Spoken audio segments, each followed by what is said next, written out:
water all over the shop, which brightens up your breakfast and energises your 11s. And if you think that's a meaningless description, you're the sort of person who can tell talk from bluster, so keep watching. Now, rootling through the bargain bins, we have Nerys Hughes, the woman who went from being a liver bird to a district nurse, and now she looks after the Queen's nose, her new series on BBC1. Monster.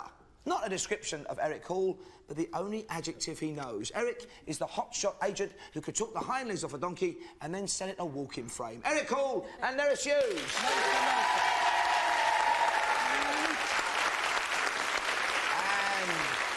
And who do we find in ladies' gowns and looking rather fetching? Yes, it's Alan Turner, the governor of Emmerdale's Woolpack. When he's not pulling a pint, he's Richard Thorpe, who has been an actor since he was sacked by the boss of a shoe shop.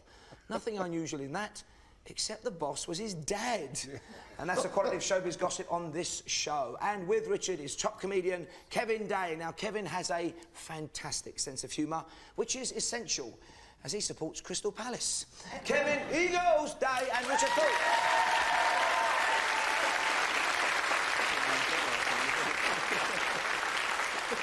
Now, my cunning plan is to lull the teams into a false sense of security by showing them comedy clips, then blitzing them with some tough questions. It's an old trick, Inspector, but it might just work. Nerys and Eric, the train not arriving at platform 1 for you.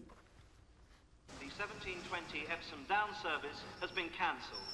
British Rail apologise for any inconvenience caused to passengers. This is due to staff problems. Well, when I say staff problems, I mean... Well, the driver's been having a rough time of it at home. His wife has left him, you see, and she's taken the kids. I know exactly how he feels. I've been through it all myself. Well, I still think of Wendy and the children. I never understood why Wendy had to go like that.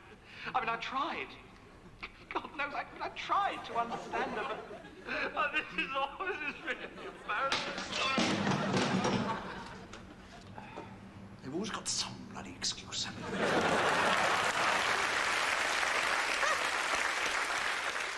The privatisation of British Rail created 25 separate rail companies, so an independent watchdog has been set up to protect the interests of the public. What is this watchdog called? Is it off-rail, O-double-R, or B-double-R, or brr? It would be brr, would it? Well, that telephone is brr, isn't it? It's off-rail, I think. Off-rail. I think it's the first one, off-rail. Yeah. Off-rail. On an instinct. What's the second one again? The BD one? Off-rail, O-double-R, or B-double-R?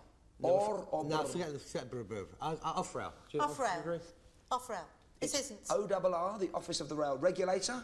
So you don't get 2 points for that, but you might get 2 points for your follow-up question. ORR, or... I like to roll my R's just to prove I can, did a nationwide survey last November. According to their figures, what is your chance of being given wrong information about travelling on a Sunday? Is it 1 inquiry in 10, you'll get wrong info, 1 in 5, or 1 in 3 will they lead you up the garden path? I think it'd be less than more. They wouldn't sort of be knocking themselves, would they? So the middle one. What was the middle one? I mean, that's a narrative, but I think... They're very helpful. When you ring up, do you find they're very chatty and helpful, but they're quite often wrong. How often wrong, though, is the question. And not just phone calls on this one. If you got to the inquiry desk or the ticket office, are they wrong 1 times in 10, 1 times in 5, or 1 time in 3? I'll go in the middle. I would go... Oh, go on, I'll go middle. Because you're masterful and you're Jewish and I'm a Welsh Methodist. You go. It's a marriage made in heaven that's led them... A rich man. Hey, Eric. 1 in 5 bubbler. What do you mean, if you're a rich man? Well, if I was even richer. But you're not rich in points because you're wrong. Oh, no. Amazingly and disgracefully, 1 in 3 inquiry about Sunday rail travel is wrong, but it should get better because the Office of the Rail Regulator is planning to set targets and impose fines if they aren't met. And that means you don't get any points for that one. Richard and Kevin, a spending spree at the ironmongers for you two. There you are, sir.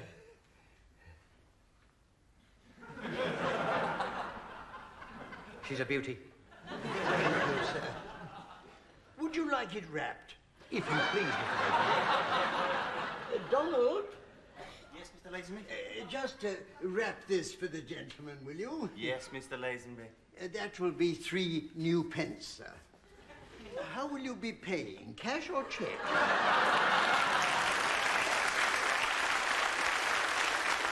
So, Richard and Kevin, the question about that clip is, what is the minimum amount for which you can write a cheque? Is there any R's in this for you to roll? Right. It's got to be a penny. A cheque. A penny? Yeah. No, you can't go into You can write a cheque for a penny. Well, you can, but no shop I know is going to take a cheque for a penny. Well, my They might do it in Yorkshire. No, they do as wages in Home Farm and places like that. You've lost the Yorkshire crowd there, Kevin, haven't you? I just want to make a complaint. I've got a family in Yorkshire, very near where Emmerdale Farm was filmed, and we stood for a weekend on a farm in Yorkshire. No plane crashes, no lesbians, no murders, nothing. There was cows being milked, that's all there was. But do they write any cheques? What do you reckon? What's the minimum amount you can write a cheque for? I still think it's a penny. Well, you're older and wiser than me, so let's go for that then. It's true. He is older than wise when he's got you 2 points. 1 penny is the minimum amount. And for a possible further 2 points, here's your follow-up question. Say you find a cheque, you two, unlikely this I know for you, Richard, and you forget to bank it. 8 months later you find it, can the bank refuse to accept it then? It's 8 months after the date it was signed. Can they say, no, we're not having it? Isn't it 6 months? I don't know, is it? You've got a pub and a farm. Yes, I should know, shouldn't I? You should know, yeah. What happens in the We pub? don't and the deal in cheques at the Woolpack. We only take cash. In fact, it's still bartering up there, isn't it, Richard? Yes, a lot of bartering goes on too. If I get a bigger part, they get more money. No, I'll say 6 months. Oh, well, I'll agree with 6 months, says Richard. You must have had a lot of correspondence with your bank manager, because you're right again, Richard. 6 months for another 2 points. And if we look at the score as well, the Welsh Methodist and the Jewish soccer agent have 0. Can I have a bonus point for saying that was Arthur Howard in that clip, who used to play Mr. Pettigrew in Wacko? Read my lips, Eric. No. But with 4 points in the lead, it's Richard and Kevin. Now, it's said that men adore gadgets. We've got 3 blokes here, and me. So we'll inflame their passion with 2 of the finest gadgets the catalogues can provide. Neris and Eric, I would describe this as a doofer. But what, in fact, is it? Me. 2 points if you get it right. Take a good look. I like that is. That was Dennis Withy's chair when he was a baby chair. Dennis. Now, it's got different widths. Something could slot, could it, down like that? Yeah. Paper or glass or plastic or something like that? Yeah, I'm going to go with you can have this one. I was wrong twice. Yes, Oh, it's no, yours. Eric, no. Give us a clue, someone. Something in the bread? Something with bread in? That's Am I on the close? right track, but why would that then be the grooves? What would that be Knife, for? a bread To knife. cut the bread. The different sizes, different slices. They're absolutely right, but let's Is see it really? to demonstrate it. Here we go, put it back. 2 points, and this is the way this doohickey walks. God, so clever. It's the McCall Mail Order magazine who supply this for $14.99. It's meant to work something like... I think a round of applause is in order. Slicing bread at this time of the morning without a net. So 2 points there for Neris and Eric. But Richard and Kevin, what the dickens is this doodah? What's it for? 2 points if you're right. I think this is for balls. This one. And I think it... Choose your words carefully, my man. No, I think it fits under the slot of a billiard table.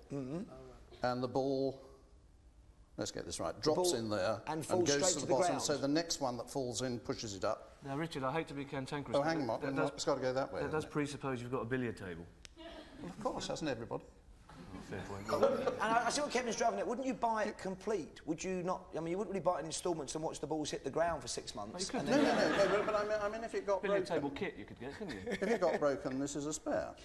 Are you going to go with that outrageous and outlandish theory? I have very little choice because off the top of my head I can't think of anything else it could be, unless, of course, you put pokers in it. Well, you've both registered an 11 on the Barmy scale because it's neither a poker stand nor is it some kind of billiard ball catching device. It is, in fact, a very handy and practical and reasonably priced soft drink dispenser. You stack it up with your cans. When you take one, they roll down. Think of the fun you could have with that for just £14.95 from Initial Ideas mail order catalogues. I'm afraid Richard and Kevin, 0 point on that one. If we look at the scores at the end of that round, it's 2 points for Neris and Eric. 4 points still, though, for Richard and Kevin. Now, a cynic is a person who knows the price of everything and the value of nothing. A man is a person who knows the price of nothing. So thank the Lord we've got Neris to lend her expertise when I asked both teams to match 3 prices to 3 goods. Nerys Hughes and Eric Hall, when popping down to Sainsbury's in 1977, how much would these items have cost? A pound of mature cheddar cheese, half a pound of smoked bacon, and a dozen large eggs. Can you match them up? Your three prices are 57p, 70p and 54p. 2 points for each one you get right. She's brought out the shopper in you, hasn't it, Nerys? I can tell. Are you sure the cheese wouldn't be the cheapest? What, cheese and eggs? Oh, maybe, yeah. All right, I'll go with you, No, I'm losing confidence when you say that. I think they're cheaper than... Eggs are cheaper than cheese. I think the most expensive would be the I'm bacon. like a dozen. Yeah. That would be, yeah, the expensive, I think. It's all the same here. Maybe you're right, maybe that should be Swap there. them round. Because a dozen eggs is maybe, yeah, going to be dearer than a little pack of cheese. I'm not confident about this, though, are you? No, especially the bacon bit. I have no chance. Do you want a last mix and match? Because you've got three price options, 57p. No, Nerys is monster expert, this monster shtick, and I'm going to go with her because I really swear to you, I don't ever shop. I go to restaurants. Ladies and gentlemen, if you listen carefully, you will hear the sound of a buck being passed at this moment. So are we sticking with those three prices? Yeah, what the hell? Well, you said the cheese would have cost you 54p. In fact, the cheese was the dearest item, there's 70p. Never. I'm afraid, would I lie to a district nurse now? Can we take two? You said, no, you said, don't start swapping around there, so cheating minx. You said the bacon was 70p. The bacon was the cheapest item there, 54p. But you were right about the eggs, 57p. 2 points out of 6 for them.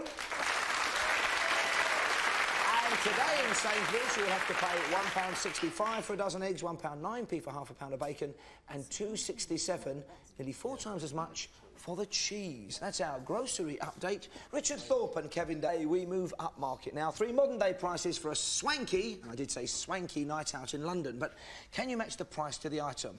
A tot of 190-year-old fine champagne cognac at the Lanesborough Hotel, the hire of a stretched limousine for 5 hours, plus the services of a driver, and a 4-course meal for 2 in the Oak Room at Le Méridien Hotel Piccadilly. Your 3 prices are £150, £450 and £175. But which price belongs to which? 2 points for each one you get right. How much cognac was it? It was 1 tot, just a single spirit measure. Well, the hotel restaurant doesn't look as though it's very popular, does it? No, it doesn't, does it? Is that because it's too expensive or just rubbish? No, I think it's waiting to probably come because in. this man here has stolen all the candles from Steve Wright. He's come down in the world, hasn't he? How about that? Would you agree with that? Don't point it there, look. No, biggest one. Yeah. Would you agree with that? Yeah, I agree with anything you say, because you're a farmer who owns a pub. How many people are having this dinner? For 2 people, a 4-course meal, and it's in the Oak Room. You're going to have trouble picking a table, aren't you? And it's a 5-hour rental of the stretched limo. I would actually say the meal was probably very expensive, yeah. Yes, so would I. Yeah. Do we like that? Yeah, I love it. Really? Yeah. Yeah, I'll go for that. We're settling for that, are we? Yeah.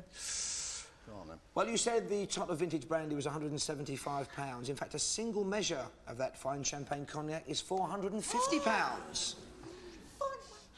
You thought the limo was £150. In fact, that was £175. So you're wrong about the dinner. That was the cheapest. The meal for 2 is £150. That's without wine. So, out of a possible 6, 0. The teams are dying to get their tongues around some tasty trifles. If only they were trifles. Nerys and Eric, hold on to your hats for 3 varieties of horseradish sauce. And you've some water to take the sting away. You've got Lion horseradish sauce at 74p for 250 grams, Sainsbury's at 97p for the same amount, and Truckleman's at a tongue-tingling £2.94 for 250 grams, an eye-watering £2.20 difference between top and bottom. Can you taste that difference? 2 points for each one you get right. It's monster good, that one. It's got more texture as well, hasn't it? Yeah. It's kind of got more for your money there, isn't But it? that can make it cheap. Because sometimes you fall by this, maybe the weakest one could be the dearest one. Yeah, they're kidding us, aren't They're they? kidding us. He's like the Zen master of horseradish sauce, isn't he, when he talks like that? That one there's got a heck of a kick, It's isn't not it? red, it's radish. This one at the top's got a heck of a kick. Heck of a That one kick. looks boring. It looks like porridge gone cold. That's terrible, yeah, that's awful, that one. This is this one the very best, you reckon, or this? This is hot, isn't it? I see, I like my horseradish hot. So if I was actually buying it, I'd buy this one here. It's monster hot. This texturally is interesting and very nice, and I think you're meant to think that's most expensive. That Yes, one I yeah. think's the nicest there, but Yeah, I like that one. that was the smashing one, isn't Yeah, it? yeah. But this one looks more interesting. But are they doing it to kid us? What do you think? Yes. Do you think? You won't know until you put some prices on. Sorry. Are you hurrying us up? Excuse me. What should we go? I would say it's 97-ish. Okay. I mean, good old radish should be a bit more, not as thick as that. Okay. That's like you said, that's also like porridge without milk in. And that one's too thin. I would say that's the cheapest one. That's the second, and that's the most expensive one. Well, you're right that the Blue Bowl has the cheapest horseradish sauce. It's the Lions at 74p for 250 grams. But it was the Yellow Bowl that had the very expensive... Don't try that, you sneaky agents. The Yellow Bowl had the expensive at 2.94 from Tracklements. The Sainsbury's was in the Red Bowl, so you get 2 out of 6 and a big free swig of water.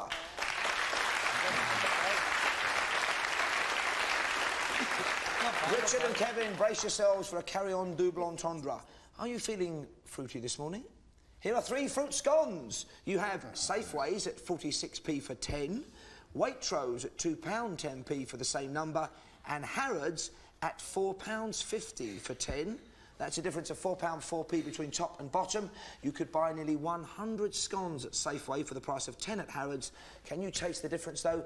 2 points for each one you get right. Get nibbling. Well, I'll tell you what, as Eric took so long, can we just say 46 pence, Yeah, £2.10? Well, if you want to disagree then, Richard... No, actually, I think I might agree there. Oh, nice texture. Bit dry. Lovely texture. No, the fruit scone ratio. What's the horseradish with that? There's a Judging by thumbprint the on look of it, the fruit scone ratio is a bit.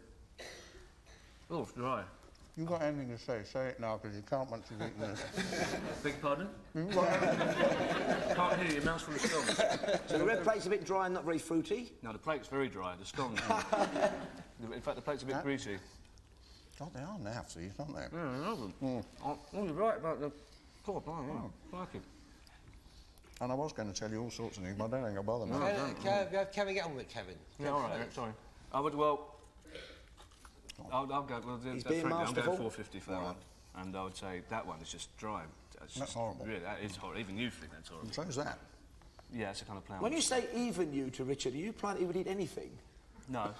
Well, they've decided, let's see how they've done. You said that the red plate had the Safeway scones at 46 pence, and you're wrong. They were the Waitrose for £2.10. You're right about the blue plate, though. That was the Harrods, the upmarket one, £4.50. The yellow had the Safeways at 46 pence. You thought they were Waitrose. So you get 2 out of a possible 6. If we look at the scores, it's level pegging now, even Stevens, 6 points each.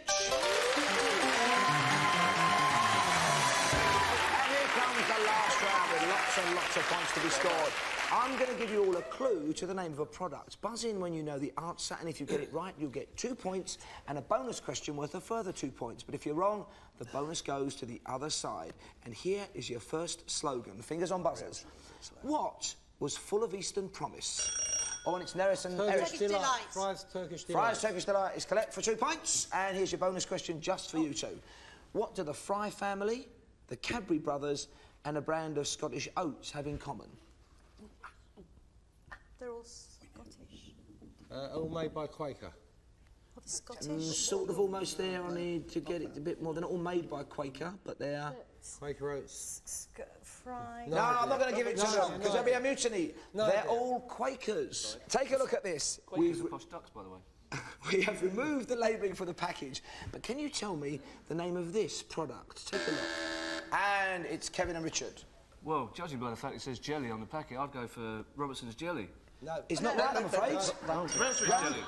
No, it's not allowed. It's It's only Roundtree's. Roundtrees, they've moved. No. it's not allowed. If you were taping this show and wind it back, you'll find he said Robinson, so it's not right, I'm afraid. Roundtrees. You don't get 2 points for that, but you do get your crack at the bonus question. Here it comes. Now, Really upset Richard now. and in fact, let me show you. There it is to prove it to him. There, you see? Roundtrees. Yeah, I'm not doubting your word. I'm just angry with myself. And indifferent. No, I'm angry with myself. I feel I've let Richard down and people at home video it. Hold hands with a bit of male No, I'm not bonding. going to cry. No, don't hold my hand. It's not that His eyes important. are watering. My eyes are watering. That's because I'm sitting too close to the electric light under this chair. Here we go, the bonus question, and it's for Neris and Eric on their own. Roundtrees make 11 different fruit-flavoured jellies, but which one of these don't they make? Is it cherry, peach, or apple? Which of those can't you buy? Cherry, peach, or apple? Apple. Is right for 2 points. You have to make that yourself. Give him a round of applause. Fingers back on buzzers. Fingers back on buzzers. Now listen to this. Which product adopted this hit featuring Tom Jones? You don't have to be rich. And it's Eric and Neris. It was something to do with babies. What to do with babies? No, I'm on the right track. What to do with babies? It was either a toilet roll or talcum powder or something. That was I can see a baby in a commercial. It was Listerine mouthwash. We were just about to say mouthwash. No, you wasn't. But you see, Once I've got over the image of the toilet roll and the baby, which is... But the thing is, on that one, I can't give it to you, but I do give you the chance at the bonus. Oh, well, go on then. So you get the chance for 2 points. Listerine mouthwash, is it? Is correct, but a bit late. Here it comes. 11% of the population use mouthwash. How many litres are sold a year, though, in the United Kingdom? Is it 120,000 litres, 2 million litres, or 12 million litres? 12 million litres of mouthwash, we'd all be drowning in mouthwash, wouldn't we? 120 would be more than enough, wouldn't it? 120 litres of mouthwash is just a paint can full. Is it? Yeah, it's not enough for the Spice Girls, frankly. All right. So which one is it? 120,000 litres, 2 million litres, or 12 million litres? So that's a lot. I'd say 2 million. Can I hazard a guess here? Of course. Yeah, yeah. 2 million litres. In fact, we should all be swimming in mouthwash because it's a staggering 12 million litres costing £47 million. Fingers back on buzzers. Here's a piece of classical music on this very low-scoring game. Cast your minds back. Which perfume did it advertise? Think of Parfum de Toilette Spray. Think of... Oh, and it's Neris and Eric. Obsession. No. Ah, the smell of it, and it's the smell of wrong. I'm Impulse, afraid, 'cause impulse. Can't keep guessing, you're wrong. Impulse. I've got to give you the answer, and you get the chance at the bonus, and I've got to give you the answer. It's Tweed by L'Entherique. And here's your final question. And I know, Kevin, you're going to moan about this. What? Here it comes, the bonus question for 2 points. How long has Tweed perfume been available in the United Kingdom? Is it 35 years, 65 years, or 95 years? Is there an answer that says too long? It's quite long, but not as long as 95 years, but not as short as 35 years. Right. Oh, you're cheating, you're cheating. Why are you doing that? If it was Charlie, I know how Must be Charlie 65. used to be Used to give it great. to my mother. 65 years old is correct, if not a little uncanny. But it means, I'm afraid, absolutely nothing. Because when we look at the scores, only just defeated are Richard and Kevin on 8. Storming ahead as the victors, Neris and Eric. To Neris Hughes, Eric Hall, Richard Cook and Kevin Day, our thanks to you for watching. Please pop into the mall for the next All Over the Shop. Until then, goodbye. Paul Daniels with Every Second Counts here on BBC1 after the news.